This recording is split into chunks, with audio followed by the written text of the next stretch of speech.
പ്രിയമുള്ളവരെ, ഇന്നത്തെ പുസ്തകം think and grow rich, Napoleon hill.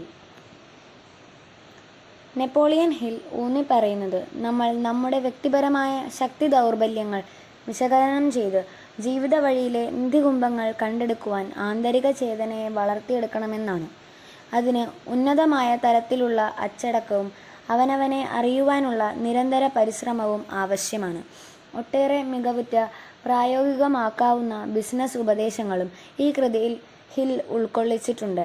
സാങ്കേതിക വിദ്യയുടെ നൂതനത്വം സൃഷ്ടിക്കുന്ന പുത്തൻ അവസരങ്ങൾ ഉപയോഗപ്പെടുത്തുക, പദ്ധതികൾ എഴുതി തയ്യാറാക്കുക, അതിൽ ഉറച്ചു നിൽക്കുക, ആവർത്തിച്ചുണ്ടായേക്കാവുന്ന പരാജയങ്ങളിൽ പതറാതിരിക്കുക തുടങ്ങിയവ. ധനസമ്പാദനത്തിൻ്റെ രഹസ്യം ഈ പുസ്തകത്തിലുണ്ട്. അത് ഒരു തുറന്ന റോഡ് മാപ്പല്ല, ഈ കൃതിയിൽ പ്രതിപാദിക്കുന്ന ആശയങ്ങളുടെ ആകെ തുകയാണ്. ശുഭരാത്രി.